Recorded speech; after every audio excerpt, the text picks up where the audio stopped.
Hello, ladies and gentlemen, and welcome back. This week is big. We've got the FOMC statement. We have the federal funds rate coming out, expected to be at least 75 basis points in terms of hikes. And on top of that, we have the jobs number.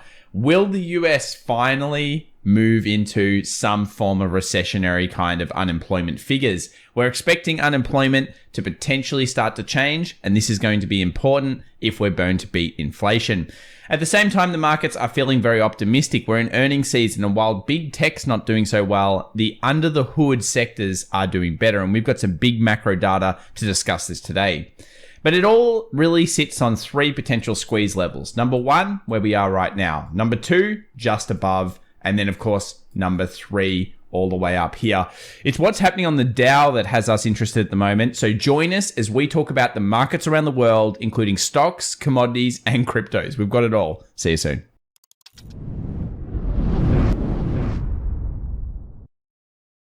Well, welcome back, everybody, to the Daily Show, where we discuss everything around the world in terms of markets. We'll begin here with some of the macro data, some of the lead indicators, of course, the earnings season stuff coming up this week, and then we'll get into the key levels that we should be watching right now. Shipping costs between China and the US, have they come down? The answer is a big tick. Yes, they have.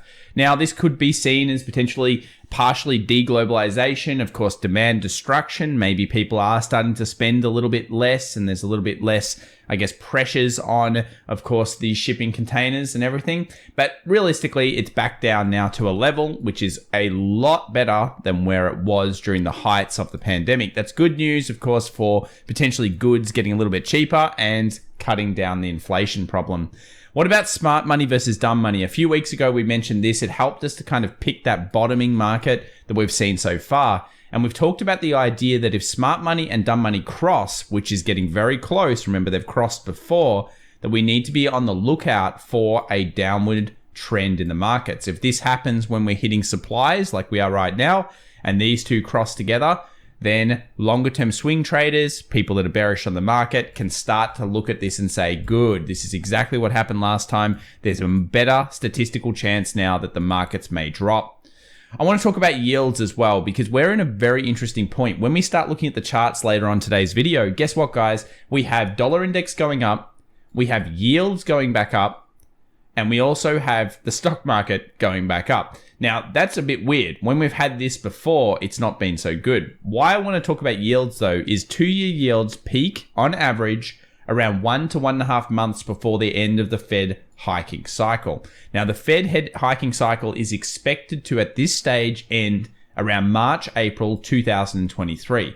So when we think about that, it's possible and probable, at least at this data, that the 2-year will go up at least into 2023 in terms of the expectation. Now, if things change, we'll need to be ready for that. That's where you're going to see potentially that, well, I'm not going to call it pivot, but some type of change in the market. 2-year yields peak around 1 to 1.5 months before the end of the hiking cycle. Such an important stat. Very good for us to look at.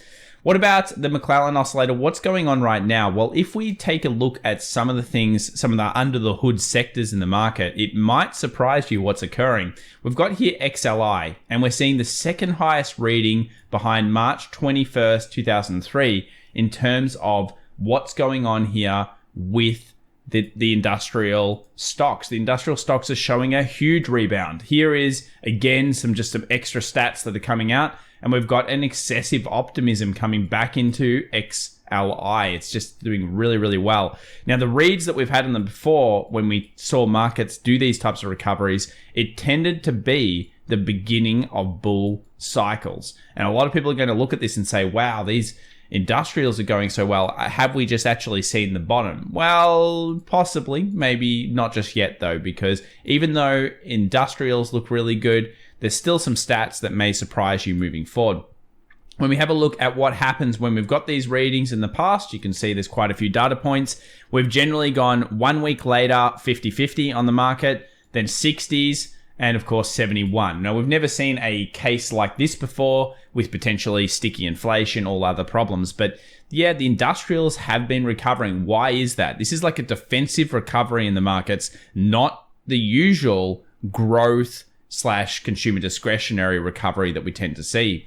We've also had corporate insiders and they've been selling less on industrials. Look at these sells. They are not selling industrials this year, and they haven't really been selling them down very heavily in 2022.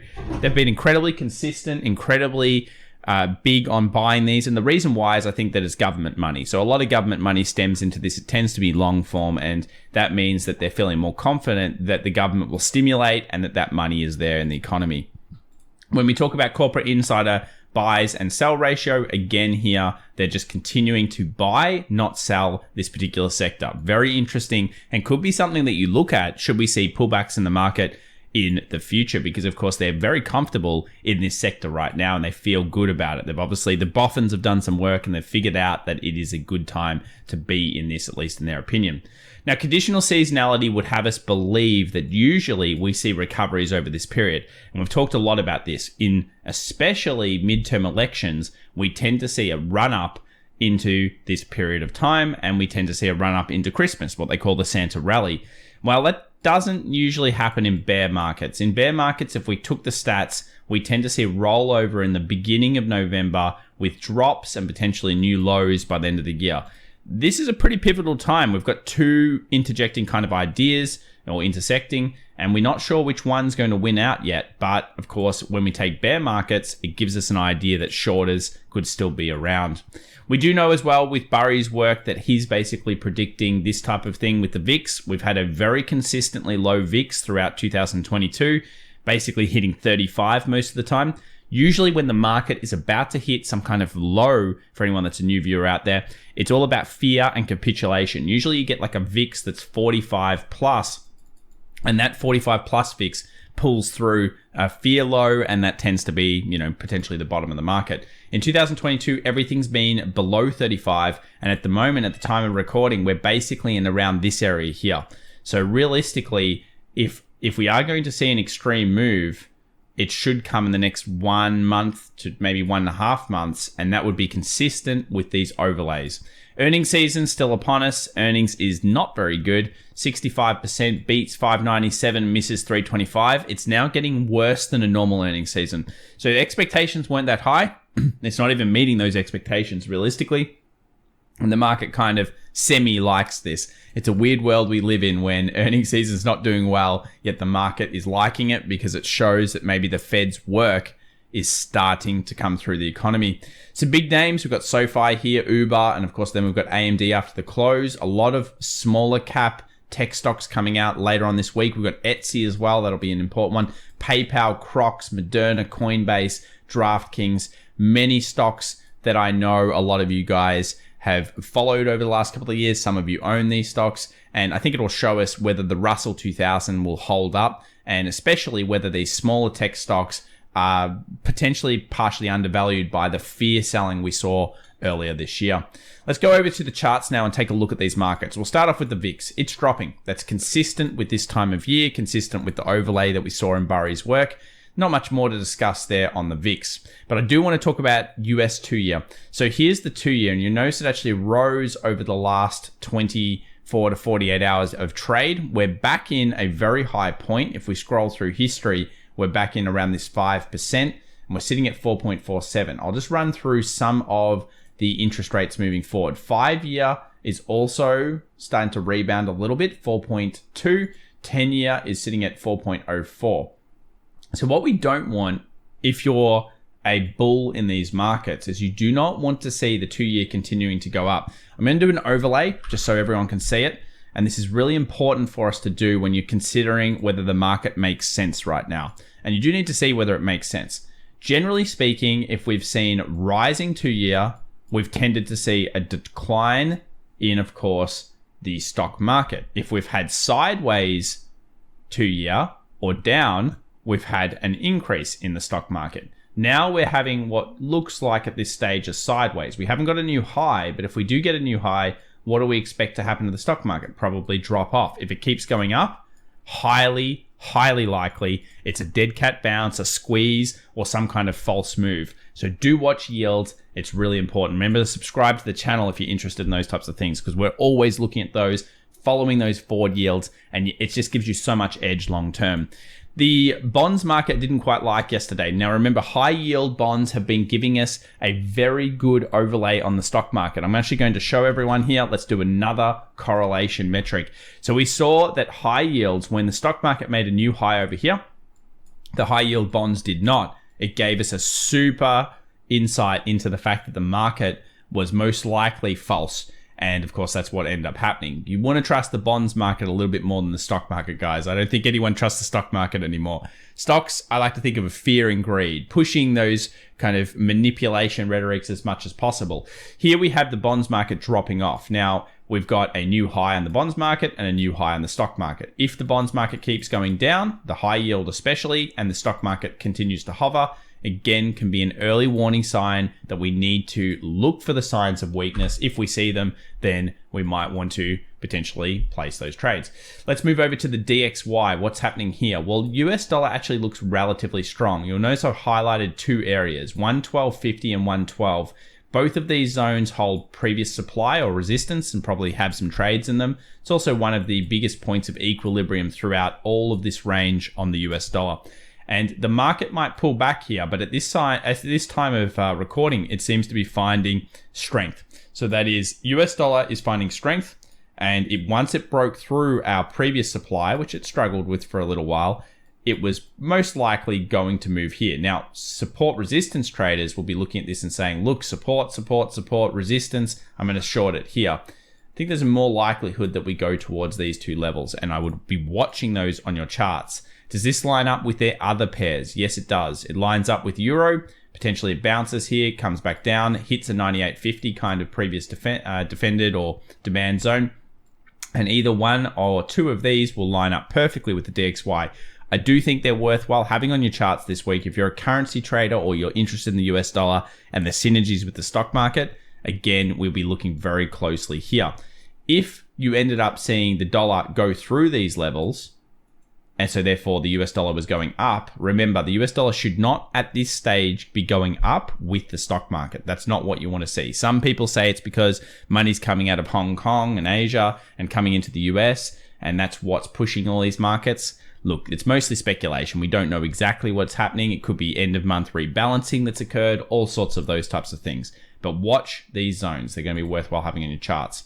Similar for gold. Gold's currently in a bit of a downtrend, and there's no real reason to believe that it's turning just yet. We do have the market now bouncing, as you can see here, but we'll need to see it through that 1640 kind of 6-7 zone. I've got a little alert here for it to show us that it's willing to go higher.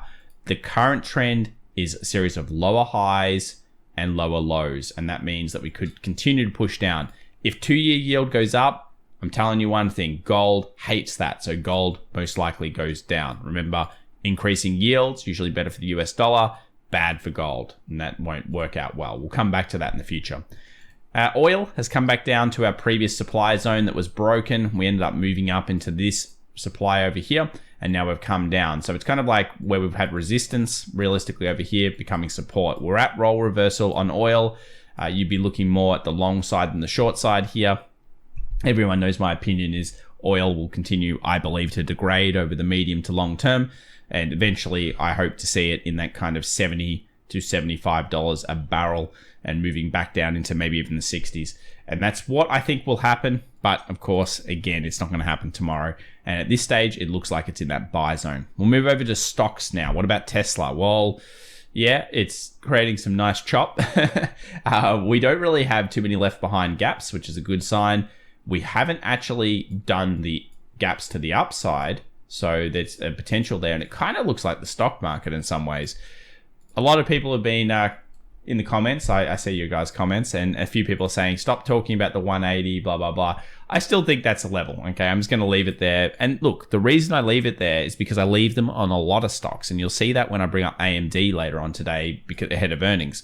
I like to know if something hits an extreme because there could be trades around those extremes. Setting effectively some kind of landmine or something like that in the markets to know when extremes are hit can be paramount. It means that you don't have to constantly be managing 40 or 50 stocks. If you see a level you like, put an alert on it, have software to do that, and then of course you can come back to it.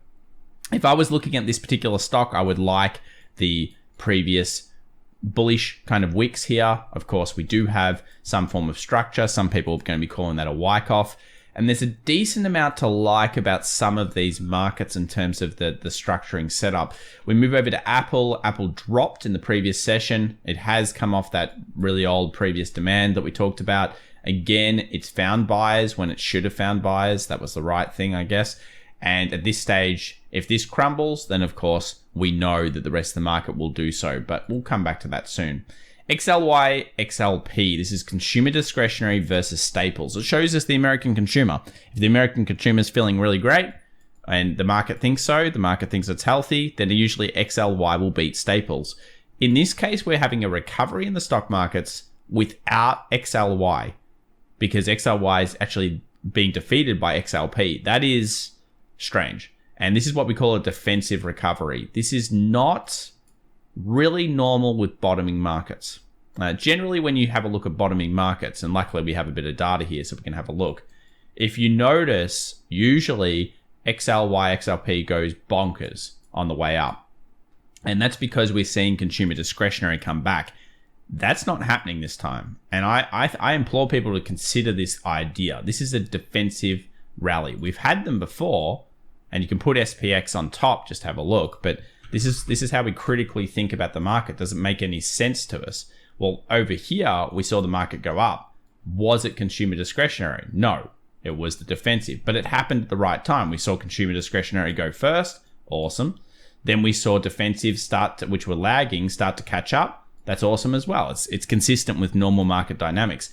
That's not happening at this stage. Now, if we go over to XLI, the industrial funds here, look at this pickup. It's been very strong. We've had energy, which is definitely one of the most outperforming sectors. Zom, Chevron, a few other energy stocks doing incredibly well. And now we find ourselves in everyone talking about industrials. Now, I'm not sure if this is the time you'd be picking something else up, but to consider if the market does start to fall down, what if it comes down to this 88.64 level? Could you be interested in that? Well, it's certainly on the cards. And I think it shows you here that the market is starting to smell some, potential in some long-term stocks. AMD, ahead of the earnings, what have we got? And this is why I want to say alerts are worth it. So you'll notice I have alerts set underneath new lows. I've got alerts set through the middle of this structure over here. And of course, I had an alert set sitting around this area that it did bounce down to. And why is that? Because I want to know if those things happen. Now, we don't have too much information realistically coming out about AMD ahead of the earnings result. If I looked at this, you could make a case for this being like a flag on the way down. I don't know. You could make a case for it to be just like slowly grinding higher and you want to see a higher low. You don't have enough edge here. I still want to bring it up though, just to show everybody that you want to have those alerts set. And of course, if the market result is bad and it goes down to 52 or 48, well, then maybe I'll get an alert and I'll say, okay, well, why did I like this zone? Do I see the right setups, etc., etc. There's a gap to be filled at 68. So if the market's good, you'd expect it to fill to that level. If the result is bad, you'd expect it to come straight back down into this support and probably make the decision off that area. Let's move over to the indices. We'll start off here with the Dow. Probably my favorite chart right now. Downward trend line, so exciting. The reason, because this actually has predicted all of the drops this year. And the Dow has been so strong thanks to energy companies that we are back at the trend line. So we've actually reached what we should have been reaching. This is now at critical resistance. Will the Dow be the signal? I had to bring it up and I had to talk about it. We're basically there. We're in that previous supply. We've whipped that high. So we've taken out all the stop losses that were here in the short. We've squeezed them and we're on the downward trend line. We're pretty much within 1% each way here. The same kind of thing on the DAX. Here's the DAX. This is the German market. And you can see it's that trend line's kind of coming through. Again, it's just above it. But another market hitting critical resistance ahead of, a big week of news. And on top of that, some interesting supplies. Here's the US 100. Now, the US 100 bounced. And I do want to talk about this because, of course, the last video, I kind of want to show you on the SP 500 actually how it works. But we've still got nice base. We haven't made a new high. This is not a rally run by the Nasdaq stocks. It is a rally run by other sectors. We still have 12,000 being a squeeze level. If we end up moving up and these markets keep rallying, you should see this synergize pretty well with the S&P 500 we'll look at soon. But Nasdaq definitely behind, and I think many of you out there prefer Nasdaq stocks over the long term, and I still don't blame you guys. The pricing is starting to get a little bit better, and we'll do the average pricing on a video soon, so subscribe for that as well, because that'll be a super interesting video for many of you. Let's look at the SPX. Here is the real close of the S&P 500. The first supply, we hit it, and we sold off. I'll talk about that more because I did expect the rally to be sold. And I want to talk about sometimes you've got to eat the humble pie in trading. Now we've got a new high. What do we have to do? Well, there's no way I'm not setting a little alert for underneath here if that happens. We've got a high, a low, a higher high. Do we get a lower low? If we do, wow, I'll be very much on the bear side, I think, if those types of things occur. At this point, though, the market is still rallying, and there's not much we can do about it. We obviously thought there could be a short in here. There wasn't. So we are in supply. We're in that first level. Remember, this is number one. This is number two. So if the market comes in here, do we expect shorts? Very much. There could be. If we get through there, look how thin this market was over here during that short off. So again, squeezes could come in. All of a sudden, we find ourselves at the biggest trendline resistance that we've found all year. Unfilled gap. So many reasons to like this level we'll talk about in the future should we get through the other zones and the downward trend. So there's a lot of short levels coming up for the market, and I think we've got to be aware of those. A lot of people are calling this a Wyckoff bottom. Here's the max pain. Here's the movement. This is the SOS is what it's called. And then we see, of course, that rally, which pushes us into this range equals this range. That would be cool. Some people are calling it inverse head and shoulders, which again pushes it into this range. You could make cases for either. I think you need to be open to both trades and look for the triggers. Now, this is where we eat the humble pie. So in the last video that we did on Friday, we had the high, we had the low, we had the higher high. We saw the lower low. Now, we expected that markets would pull back. That wasn't really the concern. Of course, we talked about 38.20, 38.40. And I see a lot of your comments and you say, well, Tom, can you go over a failing in the market? And I think this area here would have been an interesting level for bears to target. It was one of the kind of equilibrium points through this area, and it made sense to have a go at it. Now, it, of course, blitzed that level. The question is, do you change your trading style or do you chalk it up to, okay, this is a loss, but if it had worked out, the payoff is massive? And I think if you go back and you watch the live stream I did for the Monday Open, I really explain this in more detail than I will in this video. But there was a reaction on that point, so I guess that's good. It just didn't, and it did the right thing, so that's good. But yeah, you would have lost your position above here. It is what it is, and you were looking for some kind of massive position. So I just want to mention that. What about moving forward? Well, there are some things to like about this market continuing to squeeze up. Previously, I thought we'd come back down to the equilibrium zone, which is that 38.40, 38.20, and that's still very possible. The signs are, though, when the market came and did something like this, that it's trying to accumulate a position to move to the upside. It's starting to accumulate. You can kind of see it here on the charts. We still have plenty of short zones in the future, so I don't think you've got to feel FOMO to get in here. If you do short this type of area, how are you going to do it? It's at options. Are you going to give yourself time? So if it does squeeze, are you just entering into positions like a swing trader would and say, okay, I'm going to enter here because it's my first, enter more here and enter more here or whatever, and then give it time for the short? Any of those things are possible. Right now, though, you'd have to favor the market is showing more bullishness than bearishness at this zone. And it should have found a faster reaction in the last 24 hours if it was going down. News will ultimately dictate this week as we go through it. What else have we got? We've got, of course, options expiration. Now, I just want to show you options expiration moving forward at the third week of this month. Max pain currently sitting at 381 and still a lot of puts on the bottom end. So it's unlikely we get underneath 360 on the market easily. There's too many puts there come November. If we scroll over to this week and talk about the 4th, which is the Friday options expiration, there's very thin, not many options out, and everything sits at 360. 390 also seems to be that high. So being trapped within the zone is possible. Realistically, this options gives us absolutely not enough edge this week, and that's a bit of a pain. Bitcoin looks still pretty good. Bitcoin's continuing to hold those lows and hold the zone. We do want a new higher high on Bitcoin, and still the aim is 22K. Now, some people will say, well, is this a false breakout? Is this too obvious? Is a Wyckoff bottoming? Is this just the SOS? At this stage, you've got to believe that. Now, if the market comes and makes a new low, again, look under 20,000, I've got an alert there. Everything changes for Bitcoin and we start to move towards shorting. That's how fast we need to be in these markets. I like this idea that if this did happen, let's say it broke out like here, which it did. Then we have the high, then we have a movement down. Now, some of you could pause the video here and tell me what this looks like. It would be effectively like a U-tab, a false move to the upside to trap liquidity and then the movement down. You should already, as a trader, probably have a stop loss that'll hit you out.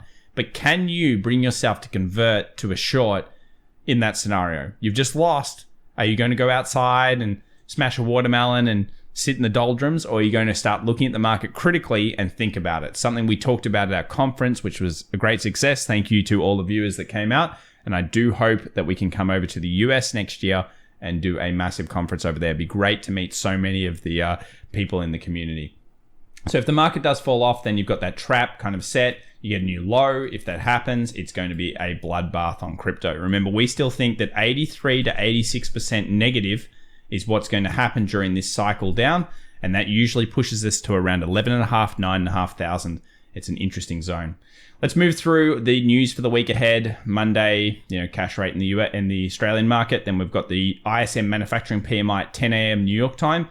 And then as we scroll down, the big ones, the beginning of the non-farm payrolls number, ADP non-farm employment change, FOMC statement, federal funds rate, and the press conference. Then we keep scrolling down here. And as you can see, we have ISM services PMI, and then we have the big one as well, non-farm payroll. Do we finally see the US economy taking a couple of jobs off and starting to weaken? It's actually what we want. We want a weakening employment number. And we haven't seen it this year in 2022. Otherwise, what do you expect? If the jobs numbers are too powerful, all of a sudden we're going to see 2-year years hike.